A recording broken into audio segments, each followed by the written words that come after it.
పవిత్రమైనటువంటి దేవునికి పరిశుద్ధమైన నామమునకు మహిమయు ఘనతయు ప్రభావములు సంపూర్ణంగా ప్రభువారికి చెప్పరండి చెల్లునుగాక. హల్లెలూయా. చాలా మంది పాపం వారి వారి గృహాల్లో బైబిల్ తీసుకొచ్చారు కానీ చేతులు మర్చిపెట్టున్నారు పాపం. ఏమండి, చేతులు మర్చిపోయిన వారులారా, దేవుడు మీకు చేతులు మరలా ఇచ్చునుగాక. ఇప్పుడు చెప్పు, ప్రభుకు స్తోత్రం చెప్పు. నూతనమైన సంవత్సరంలో అడుగుపెట్టాం కాబట్టి మీలో ఉన్న బద్ధకము పోవునుగాక. బద్ధకము పోవునుగాక. ఈ నూతనమైన సంవత్సరం అయినా ఈ దేహాన్ని దేవుని కొరకు ఉపయోగించేందుకు నువ్వేం చేయాలంటే సిద్ధపడాలి ఎక్కువగా. ఏమండి, అర్థమైన తల్లి, చేతులు లేనివాడు కాళ్ళు లేనివాడు ప్రభువుని స్తుతిస్తూ ఉన్నాడు. చేతులు కాళ్ళు ఉన్న నీవు చక్కగా రెండు చేతులు కింద పెట్టి శుభ్రంగా బాధ పట్టేసి కూర్చుంటున్నావు. అవునా కదా? వాడికి మోకాలు వేయలేడు, నీకు మోకాలు వేసే అవకాశం ఉన్నా వేయలేకపోతున్నావు.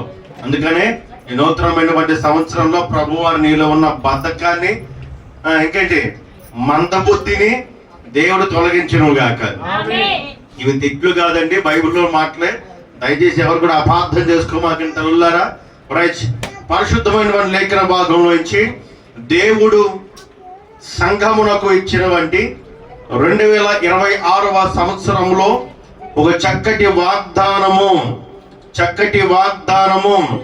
ఆ వాగ్దానము ఏమనగా, పరిశుద్ధమైనటువంటి లేఖన భాగం తెరిచి హగ్గయి 2వ అధ్యాయము 5వ వచనము. హగ్గయి 2వ అధ్యాయము 5వ వచనంలో రాయబడినటువంటి మాటలు, 2026వ సంవత్సరంలో దేవుడు మనకి, మన సంఘానికి ఇచ్చినటువంటి వాగ్దానము. ఇదే వాగ్దానము ఈ సంవత్సరం అంతా కూడా మన ఇంట్లో ఉండబోతున్నటువంటి క్యాలెండర్ మీద రాయబడి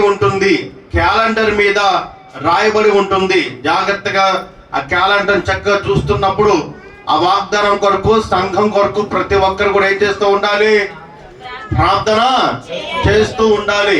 ఈ ప్రార్థన దేవుడు ఏం చెప్తూ ఉన్నాడు అంటే, సంఘానికి, సంఘ బిడ్డలకి ప్రభు మాట్లాడుతున్నటువంటి విషయములు ఏమనగా, మీరు ఐగుప్తు దేశములో నుండి వచ్చినప్పుడు నేను మీతో చేసిన నిబంధన జ్ఞాపకము చేసుకొనిడి. నా ఆత్మ మీ మధ్యన ఉన్నది గనుక భయపడుకోడి. మరొకసారి ఈ లేఖన భాగం చదువుకుందాం.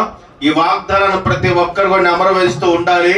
ఈ వాగ్దానం ప్రతి ఒక్కరికి సంవత్సరం మొదలుకొని అంతవరకు, ఆఖరి వరకు కూడా మీ మదిలో మెదిలిపోవాలి. జాగ్రత్తగా వినండమ్మా. మీరు ఐగుప్తు దేశములో నుండి వచ్చినప్పుడు నేను మీతో చేసిన నిబంధన జ్ఞాపకము చేసుకొనుడి. నా ఆత్మ మీ మధ్యన ఉన్నది కనుక భయపడకుడి. దేవునికి స్తోత్రం కలుగును గాక. హల్లెలూయా. దేవుడు మన సంఘానికి ఇచ్చినటువంటి నూతనమైనటువంటి వాగ్దానం ఏమనగా, సంఘమా, మన మధ్యలో దేవుని ఆత్మ ఉన్నది, నీవు ఇది మొదలుకొని భయపడవద్దు. ఆమె చెప్తాను అందరు కలిసి.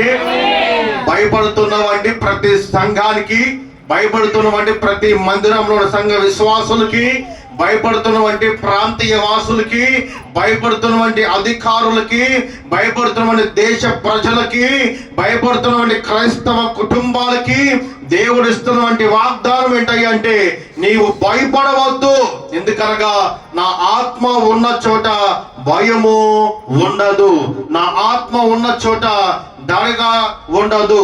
నా ఆత్మ ఉన్న చోట ధైర్యము మాత్రమే ఉంటుందని దేవుడు చక్కటి వాక్యాన్ని ఆయన స్పష్టంగా తెలియజేస్తున్నాడు. స్తోత్రాలు చెప్పండి దగ్గరగా. హల్లెలూయా. సాధారణంగా భయం అంటే ఏదైనా ప్రమాదమో, లేకపోతే కనుక నష్టమో, లేదా బాధో, ఏదో తెలియనివంటి ఒక ఆలోచన మనల్ని వేధిస్తూ ఉన్నప్పుడు మానవుడికి ఏం కలుగుతూ ఉంటుందంటే భయం వేస్తూ ఉంటుంది అన్నమాట. ఈ భయం అనేది ఎక్కడ పుట్టింది? ఈ భయం అనేది ఏ ప్రాంతంలో ప్రారంభమైందయ్యా అంటే, దేవాది దేవుడు భూమి నిరాకారముగాను శూన్యముగాను చేసినప్పుడు అది అంధకారంలో ఉండగా, చీకటిగా ఉండగా దేవుడు వచ్చి దాని మాట చేత చీకటిగా ఉన్న ఆ యొక్క భూమిని వెలుగుగా చేసి చీకటిని వెలుగుని వేరుపరిచి భూమిని బాగు చేసుకున్నాడు. జాగ్రత్తగా విన్న మాటల్ని. భూమిని బాగు చేసుకున్న తర్వాత ప్రభువారు సమస్తమును ఏర్పరిచాడు, కానీ ఏది కూడా ప్రభువారి సంతోషాన్ని కలిగించలేకపోయింది. భూమిని చేశాడు, ఆకాశాన్ని నిర్మించాడు, నీరును చూశాడు, అదేవిధంగా గాలిని చూశాడు, నిప్పును చూశాడు, పశువులందరినీ కూడా ఏర్పరచుకున్నాడు, జలచరాలన్నిటిని కూడా ఏర్పరచుకున్నాడు, ఆకాశంలో ఎగిరే పక్షులన్నిటిని కూడా ఏర్పరచుకున్నాడు. కానీ దేవుడికి మాత్రము ఎన్ని ఏర్పరచుకున్నా ఎక్కడ కూడా సంతృప్తి రాలేదు. మనకి ఏ విషయంలో ప్రభు వారికి సంతృప్తి కలుగుతుందయ్యా అంటే, తన పోలిన వంటి మానవుని చేసుకుంటే గాని ప్రభు వారికి సంతోషము రాలేదు. ఏవి కూడా మానవునికి ఎక్కడ కూడా ఎక్కువగా కనబడలేదు. తను చేసిన వాళ్ళ సృష్టి యావత్తును కూడా దేవుడు అంటూ ఉన్నాడు కదా, అది మంచిదే గాని నా హృదయ సంతోషమును కలిగించలేదు. కాబట్టి వీటన్నిటిని కూడా ఏలే పరిపాలించే నాయకత్వపు అద్భుతమైనటువంటి తరహా కలిగినటువంటి మానవుని నేను ఏర్పరచుకోవాలి. అయితే ఈ మానవుడు ఎటువంటి వాడయ్యా అంటే, ఈ లోకమును, ఈ భూమిని శాసించగలిగిన వాడే ఉండాలి. ఈ శాసించగలిగిన వాడు ఏ విధంగా ఉండాలి అంటే, ఈ భూమిని స్వాధీనపరుచుకొని భూమంతా కూడా నింపి ఈ భూమిని ఏడే విధంగా ఉండాలని చెప్పి దేవుడు ఏం చేశాడంటే, ఆదియందు అద్భుతమైనటువంటి మానవుణ్ణి ఏర్పరచుకున్నాడు. భూమి మీద ఉన్న ప్రతి ఒక్క జలచరాలను కూడా భూమి మీద ఉన్న ప్రతి ఒక్క దాన్ని ఏర్పరచాడు. కానీ దేవుడు భయమును ఏర్పరచలేదు, దేవుడు భయాన్ని ఏర్పరచలేదు. నా తండ్రి ఆత్మ ధైర్యం కలిగిన ఆత్మ గాని పిరికి ఆత్మ కాదు, భయపడే ఆత్మ కాదు, వెనక్కి తిరిగే ఆత్మ కాదు, పారిపోయే ఆత్మ కాదు, పడిపోయే ఆత్మ కాదు. దేవుడు ఏమంటున్నాడు అంటే, నేను మీకు ఇచ్చే ఆత్మ ఎటువంటిదంటే, చనిపోయిన వారిని సైతము కూడా మరలా జీవింపగలిగిన వంటి గొప్ప ఆత్మని నేను మీకు ఇస్తానని దేవుడు వాగ్దానం ఇచ్చాడు. స్తోత్రం కలుగును గాక. చెప్పాలి దగ్గరగా హల్లెలూయా. అద్భుతమైనటువంటి సృష్టిని చేసినటువంటి దేవుడు అనేకమైనటువంటి జంతువులే గాని, అనేకమైన క్రూర మృగాలే గాని ఆదాము గారితోనూ అవ్వతోనూ చక్కగా కలిసి మెలిసి ఉండి కలివిడిగా ఉండి అద్భుతమైన చక్కటి ఆ యొక్క ప్రపంచాన్ని చెడగొట్టుకున్నారు. ఎవరయ్యా అంటే ఎవరు చెప్పండి అమ్మా? మానవుడే. సర్పము మాటలు విని తాను చేయకోని వంటి తప్పులు చేయడం వల్ల, వెళ్ళకూడని వంటి ప్రాంతాలకు వెళ్ళడం వల్ల, తినకూడని పదార్థాలు తినడం వల్ల, దేవుడు మాటకు విరుద్ధంగా నడుచుకోవడం వల్ల, ఎవరి మాట అయితే వినకూడదో, ఎవరి మాట పెడచూని పెట్టాలో, ఎవరి మాటనైతే మనం ఏమాత్రం విలువ ఇవ్వకూడదో, ఎవడు కనబడితే దూరంగా పారిపోవాలో వాడి దగ్గరికి వెళ్ళి వాడితో మాట్లాడి వాడు చెప్పింది విని వాడు తినముందల్లా తిన్నాం. కాబట్టినే మానవుడికి ధైర్యము పోయి ఏమొచ్చిందయ్యా అంటే భయం వచ్చేసింది. ఏమొచ్చిందండి? అందరూ చెప్పాలి, ఏమొచ్చిందమ్మా? ధైర్యంగా ఉండాల్సినటువంటి మానవుడు ఇప్పుడు ఎందుకని భయపడుతున్నాడు అంటే, ఎప్పుడైతే దేవుడు మాటలు వింటూ ఉన్నాడో వాడు ధైర్యంగా ఉన్నాడు. ఎందుకనగా నాకంటే బలాఢ్యుడు ఆయన, నాకంటే శక్తివంతుడు ఆయన, నన్ను నిర్మించగలిగిన వాడు ఆయన, ఈ భూప్రపంచం యావత్తును కూడా ఇదిగో అద్భుతం రీతిగా పరిపాలించగలిగినటువంటి సమర్థుడు ఆయన నాకంటే గొప్పవాడు. కాబట్టి ఆ ధైర్యం చక్కగా మెయింటైన్ చేసుకుంటూ వచ్చినటువంటి ఈ ఇద్దరికి అపవాదం వచ్చి ఏం చేసింది అంటే ఆ ధైర్యాన్ని కూల్చేసింది. ఏం చేసిందండి? అందరూ చెప్పాలి, ఏం చేసిందండి? అందరూ చెప్పాలి, ఏం చేసిందమ్మా? ఒకటే చెప్పింది వాళ్ళకి. అది ఏమనగా, ఇదిగో ఈ ఫలమును తింటే కనుక మీరు ఏమైపోతారంటే దేవదూతలుగా మారిపోతారు, దేవుని కంటే ఎక్కువగా మారిపోతారు, వారికంటే ఎక్కువ శక్తులు, వారికంటే ఎక్కువ ప్రభావము, వారికంటే ఎక్కువగా మీరు ఉంటారు. కాబట్టి దేవుడు ఏం చెప్పాడు అంటే ఆ ఫలమును తినవద్దని చెప్పాడు అనే మాట వినటువంటి వారు కాస్త కూడా జ్ఞానం లేకుండా అన్ని ఇచ్చిన దేవుడు ఎందుకు దీన్ని మాత్రం వద్దన్నాడు? ఇదిగో మనం వెళ్ళకపోతే ఇవన్నీ కూడా మావే కదా అని అనుకోవాల్సినటువంటి మానవుడు ఎందుకు తినకూడదని చెప్పి అనుకొని అపవాది మాటని విందని తిని ఏం చేసుకున్నాడు చేశాడు అంటే పాపాన్ని కొందెచ్చుకున్నాడు. పాపంతో పాటుగా శాపం వచ్చింది. శాపంతో పాటుగా భయం అనేది ప్రారంభమైంది. ఏం ప్రారంభమైంది? అందరూ చెప్పండి అమ్మా, ఏం ప్రారంభమైంది? ఎప్పుడైతే ఏదైనా వరములో ఇద్దరు కలిసి ఆ ఫలమును తిన్నారో, ఆ బుధించిన మొదలుకొని వారి దగ్గరికి ఏం రావడం లేదయ్యా అంటే క్రూర మృగాలు రావడం ఆగిపోయింది. మీరు జాగ్రత్తగా, పులులు, సింహాలు, ఏనుగులు, అన్ని ఎలుగుబంటులతో సహా అందరితో చక్క కలివిడిగా ఉన్నటువంటి మానవులతో ఈ జంతువులన్నీ కూడా ఏమైపోయినాయి అంటే సపరేట్ గా మారిపోయినాయి. మొత్తం వీరు చేసినటువంటి పాపము, వీరు చేసినటువంటి దేవుని వ్యతిరేకత అనేకమైన భూమికి ఏం కలిగించిందంటే శాపాన్ని కలిగించింది భూమి మీద. ఈ శాపము ఎవరి వరకు వెళ్ళిందయ్యా అంటే ఆఖరికి మనము చక్కగా తిరుగుతున్న వంటి వాటిని చూసి ఆనందించాల్సిన మనము దాన్ని చంపుకుని తినే దగ్గరికి వచ్చేసాం. అవునంటారు కాదంటారా? స్తోత్రం కలుగును గాక. చప్పలు దగ్గరికి హల్లెలూయా. ఇప్పుడు దేవుని సంగమా జ్ఞాపకం చేసుకోండి. ఈనాడు మనము ఏ విషయంలో మనం భయపడుతూ ఉన్నాము? మానసికంగా భయపడుతూ ఉన్నాం. ఏదైనా వ్యాధి వచ్చిద్దేమో అని భయపడుతూ ఉన్నాం. ఏదైనా రోగం వచ్చిద్దేమో అని భయపడుతూ ఉన్నాం. ఏదైనా ప్రమాదం వచ్చిందేమో భయపడుతూ ఉన్నాం. ఏదైనా విపత్తులు వస్తాయేమో అని భయపడుతూ ఉన్నాం. ఒకవేళ ఉద్యోగం పోద్దేమో అని భయం మనకి. ఒకవేళ ప్రయాణం చేస్తున్నప్పుడు ఏదైనా ప్రమాదం జరిగిద్దేమో అని భయం మనకి. పడుకుంటే భయం, నుంచుంటే భయం, తిరిగితే భయం, మాట్లాడితే భయం, తింటే భయం. ఎక్కడ చూసినా ఏ ప్రాంతం వెళ్ళినా భయంతోనే బతుకుతున్నాము, భయంతో జీవిస్తున్నాము, భయంతోనే పడుకుంటున్నాం, భయంతోనే సస్తున్నాం. మనం చెప్పాలంటే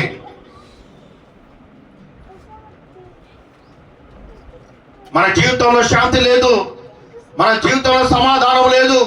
మన జీవితంలో దేవుడు ఏర్పాటు చేసినటువంటి అద్భుతమైన ప్రణాళిక ఉంది. ఈ ప్రణాళిక అందరూ కూడా మర్చిపోయారు. భయంతో బతకడం ప్రారంభమైంది. ఇక పొద్దున్న లేచి కానీ సాయంత్రం వరకు ఒకరి గురించి బతకడం, ఒకరి గురించి మనం ఎదగడం, ఒకరి గురించి మాట్లాడడం, ఇదే బ్రతికైపోయింది. ఎటు చూసినా భయమే, ఎక్కడికి వెళ్ళినా భయమే. మన జీవితంలో భయం భయం భయం భయంగా మారిపోయింది. దేవుడు ఏమంటున్నాడంటే 2026వ సంవత్సరంలో ఒకటి గుర్తుపెట్టుకోండి, 2026వ సంవత్సరంలో దేవుడు నీ భయాన్ని తొలగించబోతున్నాడు. ఆమేన్ చెప్తాం దగ్గరగా. హల్లెలూయా. ఎప్పుడైతే వారికి తెలిసిందో ఇక ఏదేని వరంలోకి మళ్ళా రాకుండా మరలా జీవం కలిగిన వంటి వృక్షం దగ్గరికి వెళ్తారేమో భయంతో దేవుడు ఏం చేశాడు అంటే అగ్నియో మరి వారికి దూతల్ని కావలిగా ఉంచేశాడు దేవుడు. ఇంకా మీరు రావడానికి ఆస్కారం లేదు. మీరు దాన్ని కోల్పోయారు. ఆ ఏదైనా వరాన్ని మీరు కోల్పోయారు, ఆశీర్వాదాన్ని కోల్పోయారు, ఆ ధైర్యాన్ని కోల్పోయారు, ఆ దీవెనని కోల్పోయారు, దేవుని కొరకు ఏర్పాటు చేసిన వరాలు కోల్పోయారు. ఇది మొదలుకొని ప్రభు వారికి మీకు ఎటువంటి సంబంధము లేదు. బతికేంత కాలం బతికి చచ్చేంత కాలం చావడమే కానీ మీ బతుకులు. కానీ దేవుడితో మాట్లాడే అవకాశం అనేది మీరు కోల్పోయారు అనే దూతలు మాట్లాడుతూ ఉంటే వారు ఏం కలిగింది తెలిసినప్పుడు దేని పెట్టారో భయము. అప్పుడు దాకా భయం ఉంది. వాళ్ళకి రెక్లెస్ గా జీవించారు, హ్యాపీగా ఉన్నారు, ఎక్కడికి వెళ్ళాలి అక్కడికి వెళ్తున్నారు, అద్భుతంగా ఉన్నారు, ఏ ఫలంగా నా ఫలం తింటున్నారు, స్వేచ్ఛ ఉంది, ఫ్రీడమ్ ఉంది, స్వాతంత్ర్యం ఉంది. కానీ ఎప్పుడైతే వారు దేవుని వ్యతిరేక దిశలోకి వెళ్ళారో వాళ్ళు ఏం కలిగిందయ్యా అంటే ఇక రాబోతున్న అనగా రేపటి దినముల గురించి వారు ఆలోచించి భయపడుతున్నారు. ఇక అమ్మో రేపు మన పరిస్థితి ఏంటి? దేవుడు చెప్పాడు ఏమో తెలుసా, నీ చెమట భూమి మీద పడితే గాని నువ్వు ఆహారం భుజించలేవని దేవుడు మాట్లాడుతూ ఉన్నాడు. నువ్వు కష్టపడితే గాని, నువ్వు కష్టపడి నువ్వు చక్కగా సంపాదిస్తే గాని ఆహారము నువ్వు భుజించలేవని దేవుడు చెప్పినప్పుడు ఆ యొక్క ఎవరికి? ఆదాము గారికి, అవ్వ గారికి భయము పుట్టుకొచ్చింది.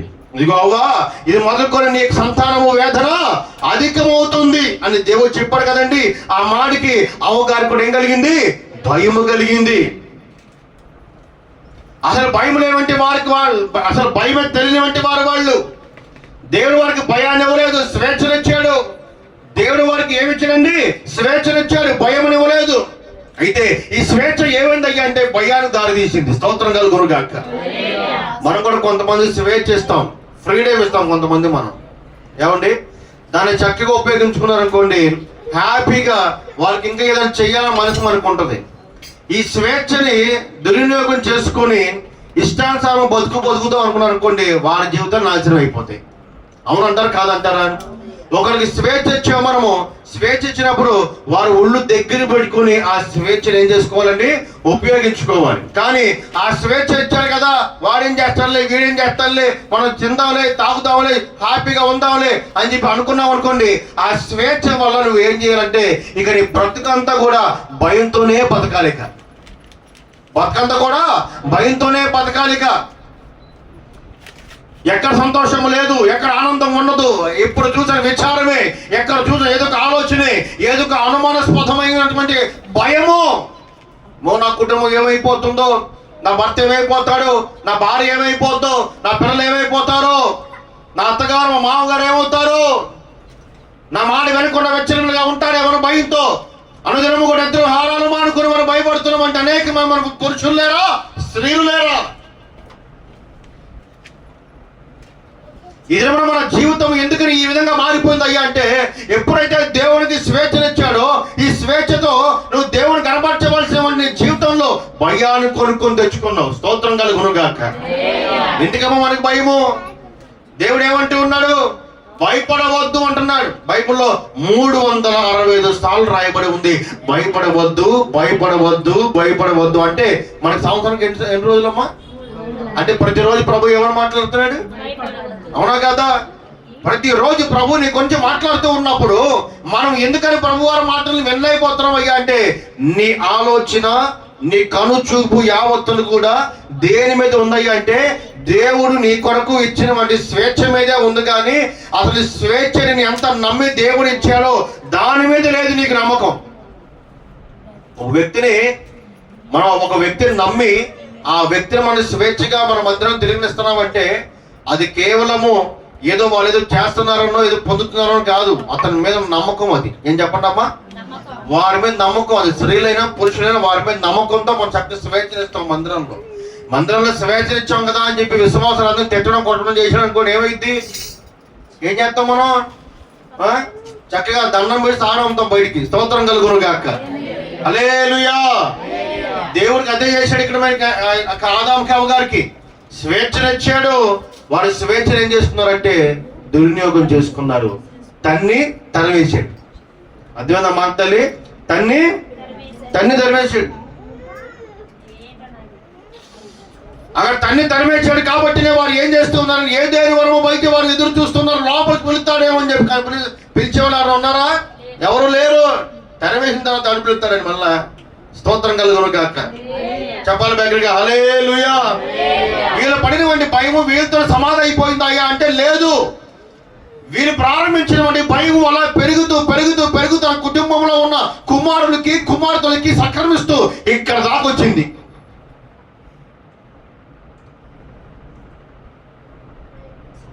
కొన్ని వేల సంవత్సరాలు మొదలైనటువంటి ఈ భయము 2026వ సంవత్సరంలో కూడా ప్రారంభం అవుతుంది మనకి. కానీ ఈ భయం నీతో పాటు రాకుండా ఉండాలి అంటే కనుక నువ్వు పని చేయాలి. ఏం తెలుసా? నీతో దేవుని ఆత్మతో పంచుకోవాలి. స్తోత్రం కలుగునుగాక. నీతో దేవుని ఆత్మని ఉంచుకోవాలి. నీవు దేవుని ఆత్మని నీలో ప్రవేశింపజేసుకోవాలి. నీలో దేవుని ఆత్మని ఆహ్వానించుకోవాలి. అలా ఆహ్వానించుకోవడం అయితే కనుక నీవు ఇక భయపడాల్సిన అవసరము. స్తోత్రం కలుగునుగాక. హల్లెలూయా, హల్లెలూయా. ప్రభువారి దగ్గరికి ఇద్దరు తల్లిదండ్రులు ఇక చేసినటువంటి పాపమును అక్కడితో ముగించడానికై వారి మీద పడినటువంటి శాపాన్ని భారాన్ని తొలగించేందుకు ఒక ఇద్దరు కుమారులు దేవుడి యొక్క మందిరానికి వచ్చి వారు చేస్తున్నటువంటి వృత్తులు శ్రేష్టమైన దాన్ని తీసుకొచ్చి ప్రభువారికి ఇచ్చారండి. ఒక ఆయనేమో రైతు, ఇంకొక ఆయనేమో గొర్రెల కాపరి. జాగ్రత్త వినాలి. ఒక ఆయన ఎవరు రైతు, ఇంకొక ఆయనేమో గొర్రెల కాపరి. రైతు ఏం చేశాడయ్యా అంటే మిగిలిపోయిన దాన్ని తీసుకొచ్చి పెట్టాడు. గొర్రెల కాపరి ఏమో తనలో ఉన్నవంటి ఆ గుంపులో ఉన్నవంటి బాగా కొవ్వినది చక్క శ్రేష్టమైన తీసుకొచ్చి ప్రభువు దగ్గర పెట్టారు. దేవుడు ఏం చేశాడయ్యా అంటే దొరికింది మాత్రం తీసుకొచ్చిన వారికి దాన్ని స్వీకరించలేదు. కానీ కొవ్విన దానిని దేవుడు ఏం చేశాడంటే చక్కగా తీసుకొచ్చాడు, అర్పించుకున్నాడు. ఇది చూసిన వంటి తమ్ముడికి ఏమైపోయిందంటే కోపం వచ్చేసింది. ఎవరికి కోపం వచ్చింది? కయ్యోని కోపం వచ్చేసింది. ఓ హేబేలు, నీ అర్పణ ఏమైతే ఉందో దాన్ని ప్రభు వారు స్వీకరించాడు. కానీ నేను తీసుకొచ్చింది కూడా అంతే ఘనమైంది కదా, దేవుడు ఎందుకన్నా అర్పణ స్వీకరించలేదని చెప్పి అతను బాగా కోపం వచ్చేసి రోషంతో ఆవేశంతో ఏం చేయాలి అర్థం కాని పరిస్థితుల్లో పక్కన ఉన్న రాయిని తీసుకొని నెత్తి మీద కొట్టేసి చంపేసాడు. చెప్పాడా? చంపాడా చెప్పలేదా? స్తోత్రం చెప్తారా దగ్గరగా? హల్లెలూయా, హల్లెలూయా. వచ్చి గట్టిగా ఇంకొచ్చాడు, తల మీద కొట్టేశాడు. ఏమైపోయాడు? చనిపోయాడు కదండి. మనిషికి అంత కోపం ఉండదు, గుర్తుపెట్టుకోండి. ఏమండి, మనిషికి అంత కోపం ఉందమ్మా. మనం కూడా చచ్చిపోయి అంత కోపం మనలో ఉంది, అవునా కదా అండి? కోపం వచ్చేప్పుడు మనం ఏం చేస్తాం మనకే తెలియదు. కోపం వచ్చేప్పుడు మనం మనుషులు మనం మర్చిపోతాం, స్తోత్రం కలుగును గాక. కోపం వచ్చినప్పుడు మనం అన్నం తింటున్నాం మర్చిపోతాం, స్తోత్రం కలుగును గాక. కోపం వచ్చినప్పుడు మనం ఇంట్లో చక్కగా ఉంటున్నాం విషయం మర్చిపోతాం, స్తోత్రం కలుగును గాక. కోపం వచ్చినప్పుడు మనం చేస్తున్నాం అంటే ఏమండి, మనం చేస్తామంటే ప్రార్థనలు. స్తోత్రం, హల్లెలూయా, హల్లెలూయా. కోపములో ఉన్నప్పుడు మానవుడు ఏం చేయాలయ్యా అంటే ప్రాముఖ్యంగా ప్రార్థన మాత్రమే చేయాలి, కానీ నోటుకొచ్చిందన్న మాటలు. సాధారణంగా మనము ఒకవేళ కోపం వస్తే కనుక గబాల్లో ఏం చేస్తూ ఉంటామంటే మనకు దేవుడు ఇచ్చినటువంటి ఓర్పు సహనంతో కాస్త తగ్గి అన్నిటిని మనం అంచుకొని చక్కగా ఉంటాం, అవునా కాదంటారా? అవునా కాదా? ఒకవేళ కనుక చేయొద్దని పని చేస్తూనే ఉన్నాను అనుకోండి, అప్పుడు అవుతుంది మన కోపం. స్తోత్రం. ఎందుకురా మాటికి ఏ పనులు చేస్తున్నారా, ఎందుకురా మాటికి ఏ మాట్లాడుతున్నాడు, ఎందుకురా మాటికి ఇదే వ్యవహారం చేస్తున్నానని చెప్పి మన కోపం వచ్చేప్పుడు అప్పుడు వచ్చినా పర్వాలేదు, కోపం కానీ ముందే నీకు రాకూడదు. స్తోత్రం, హల్లెలూయా. మనిషిని నేనైతే కనుక ఏం చేస్తాను, నా పద్ధతి చెప్తా వినండి. నేనైతే ఏం చేస్తానంటే 3 సార్లు అవకాశం ఇస్తా. నేను వీళ్ళు జాగ్రత్తగా ఎన్నిసార్లు అవకాశం ఇస్తా? 3 సార్లు అవకాశం ఇస్తా. 3 సార్లు వదిలేస్తా. 3 సార్లు వదిలేస్తా. 4వసారి అతన్నే వదిలేస్తా. 4వసారి అతన్నే వదిలేస్తా. వాడు చచ్చినా బతికినా ఏం చేసినా సరే నాకు సంబంధం లేదు. ఒకటి చెప్పుకుంటా, అయ్యా ఒకవేళ కనుక వాడు నాకు ముందు కనబడితే వాడు బాగుండాలి వరకు నేను ప్రార్థన చేస్తా, కానీ ఇక నాకు వాడికి పొత్తు వద్దనే ప్రార్థన చేస్తా. దేవుని స్తోత్రం కలుగును గాక. హల్లెలూయా. నా యొక్క లిమిట్ ఎంతవరకే, నా లిమిట్ ఎంతవరకు వేసుకున్నాను నేను. ఎవరిని కూడా ఫస్ట్ టైం మనం ఏం చేయకూడదు అంటే బ్యాడ్ చేయకూడదు. ఎవరు కూడా మనం బ్యాడ్ చేయకూడదు ఫస్ట్ టైం. మొత్తం 3 సార్లు చెప్తాను నేను. 4వసారి 3 సార్లు చెప్తాను మామూలుగా. 4వసారి మాత్రం కంపల్సరీగా ఆ వ్యక్తిని నా మైండ్లో తీసి పడేస్తా, అంతే. తీసేస్తా, మొత్తాన్ని తీసేస్తాను. ఇక స్తోత్రం కలుగును గాక. బిడ్డలు గమనించండి, మన జీవితంలో కూడా ఏదైనా మీకు కానీ మీ కుటుంబీకులు కానీ ఎవరైనా హానికరమైన వారు ఉంటే కనుక వారిని 3 సార్లు అయినా సరే ఏం చేయాలి అంటే వారిని క్షమించండి దయచేసి. ఇక 4వసారి వారు మేము మాట్లాడకపోతే వదిలేసి వారి కోసం ప్రార్థన చేయరు, కానీ ఇక వాడు వెనకాల తిరగమాకనిస్తాను దయచేసి. ఎందుకంటే వెనకాల అంత తిరిగినా సరే ఉపయోగం లేదు. మార్చాలనుకుంటే కనుక దేవుడే మార్చాల. మనం ఎంత దూరం పరిగెత్తినా వాడు వెనకాల ఎంత దూరం వెళ్ళినా సరే వాడు మారడు. మన ప్రయత్నం 3 సార్లు చేసాము, ఇక వదులుకొని దేవుడు 30 సార్లు చేస్తారు ప్రయత్నం. స్తోత్రం కలుగును గాక. హల్లెలూయా, హల్లెలూయా. అది ఎప్పుడైతే కయ్యోని హేబేలు గారిని కొట్టిన వెంటనే హేబేలు గారు మరణించిన తర్వాత హేబేలు గారి రక్తము ఏమైందయ్యా అంటే భూమి మీద పడిందండి. ఈ భూమి మీద పడంగానే భూమి ప్రభు వారికి సాక్ష్యం ఇస్తుంది. ఏమని తెలుసా? అయ్యా ఏదో తెలియని వంటి ఒక డ్రాప్ ఏమైతే ఉందో, ఒక చుక్క నామే పడి ఉంది, ఇది ఎర్రగా కనబడుతుంది. ఎంతవరకు నా భూమి ఇంతవరకు నేను దాని స్పర్శని ఎప్పుడు ఎరగలేదు, నేను దాని వాసన ఎప్పుడు ఎరగలేదు, నేను ఇదేంటో విచిత్రంగా ఉందని భూమి ఎవరితో చెప్తుంది అంటే దేవుడితో చెప్తుందండి. ఎవరితో అండి? రక్తముకి స్మెల్ ఎప్పుడు దాకా చూడలేదు. అసలు ఇదేదో నా మీద పడింది, ఇదేంటో ఎర్రగా ఉంది, దీని వాసన కూడా ఏదో తేడాగా ఉంది, నేను దీన్ని తీసుకోలేకపోతున్నాను దేవుడికి మొర పెడుతుంటే అప్పుడు దేవుడు వెంటనే మాట్లాడతాడు. ఎవరితో తెలుసా? దేని పెట్టారా? కయ్యోన్తో అంటాడు. ఏమంత? కయ్యోనా నీ సహోదరుడు ఎక్కడా అంటాడు. అప్పుడు కయ్యోనికి పట్టింది భయం. ఏంటంటే అప్పుడు కయ్యోనికి భయం కలిగి ఏం మాట్లాడతాడు వాడికి అర్థం కాక అంటాడు. ఏమో తెలుసా, నా యొక్క సహోదరునికి నేను ఏమైనా కావాలి వాడినా అంటాడు ఆయన భయంతో. ఏంటంటే దేంతో అండి? తెలివితో కాదని తెలివిగా ఉన్నాడు ఆ సమాధానం చెప్పడు.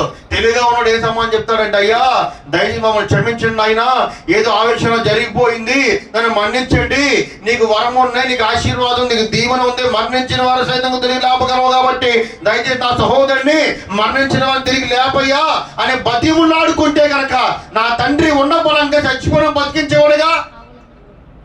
తెలివి కలిగిన వాళ్ళ లక్షణం అది. స్తోత్రం చెప్పండి. హల్లెలూయా, హల్లెలూయా.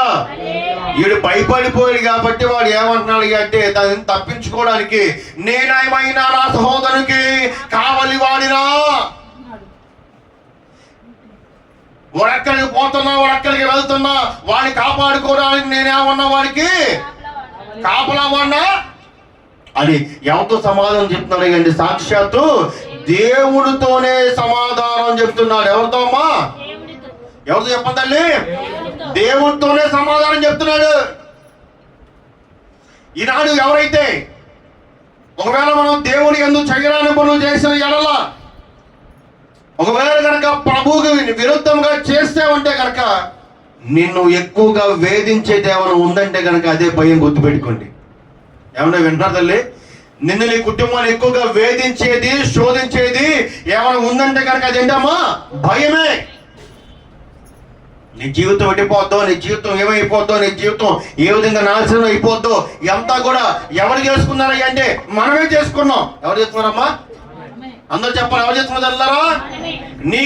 నీకు నువ్వుగా భయాన్ని ఏం చేసుకున్నావు అంటే పెంచుకుని వచ్చావు. ఇప్పుడు దాకా కూడా భయాన్ని పెంచుకున్న నువ్వు ఆశీర్వాదం పెంచుకోలేదు, నువ్వు దీవెన పెంచుకోలేదు, నువ్వు హలో విను జాగ్రత్తగా, ఆత్మ ఫలాన్ని పెంచుకోలేదు. నువ్వు ఏం పెంచుకున్నావు అంటే భయాన్ని పెంచుకున్నావు. ఏం పెంచుకున్నావమ్మా? అందరు చెప్పండి అన్నారా? భయాన్ని పెంచుకున్నావు నువ్వు. అందుకనే నీకు ఏం చూసినా భయం వేస్తుంది. ఏం చూసినా ఒంటరిగా ఉన్నప్పుడు నీ నీడను చూసి నువ్వే భయపడుతున్నావు చెప్పాలంటే. అంత మనం ఏమంటే హీన దిశగా దిగజారిపోయా మనం చెప్పాలంటే అన్నారా. ఒంటరిగా ఉన్నప్పుడు నీ నీడను చూసి నువ్వు భయపడుతున్నావు. ఒంటరిగా ఉన్నప్పుడు ఇదిగో నువ్వు వెళ్తున్నావు, నీ మార్గంలో నీకు వస్తున్నావు, ఆ నీడను చూసి నువ్వు వణికిపోతున్నావు చెప్పాలంటే. ఎందుకంటే జీవితంలో వణికిపోతున్నావు అయ్యా అంటే దేవుడి దగ్గర ఉండాల్సినటువంటి ఆశీర్వాదము కోల్పోయి భయాన్ని కొందెచ్చుకున్నావు కాబట్టి. అందుకని ప్రభు వారు మాట్లాడుతున్నటువంటి విషయంలో ఏమనగా, నీవు భయపడవద్దు. నువ్వు ఒకవేళ కనుక భయపడ్డావు అంటే కనుక అపవాది నిన్ను ఇంకా భయపెట్టిస్తూనే ఉంటాడు. గుర్తుపెట్టుకోండి, నిన్ను ఇంకా భయపెట్టిస్తూనే ఉంటాడు. నువ్వు ఎక్కడికి వెళ్ళినా నీకు భయాన్ని తోడుగా ఉంచుతాడు. నువ్వు ఏ పని చేసినా నీకు భయాన్ని తోడుగా ఉంచుతాడు. నువ్వు ఏ పనిలో ప్రారంభించినా నీకు భయాన్ని తోడుగా ఉంచుతాడు.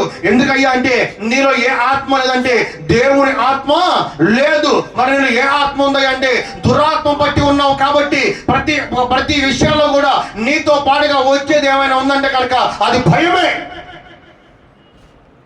ఈ పని జరిగిద్దో జరగదో, ఆ ప్రయాణం మనం చేస్తామో చెయ్యమో, వారు ధనము ఇస్తారో ఇవ్వరో, వ్యాపారం బాగా ఉంటుందో ఉండదో, కష్టాలు పోతాయో పోవో, రోగాలు పోతాయో పోవో, కుమారులు మారుతారో మానరో, అలవాట్లు మానతారో మానరో, ఒక సందేహకరమైనటువంటి ఆలోచన ఇలా వచ్చింది చూసావా? ఈ సందేహంతో కూడిన ఆలోచనే భయము.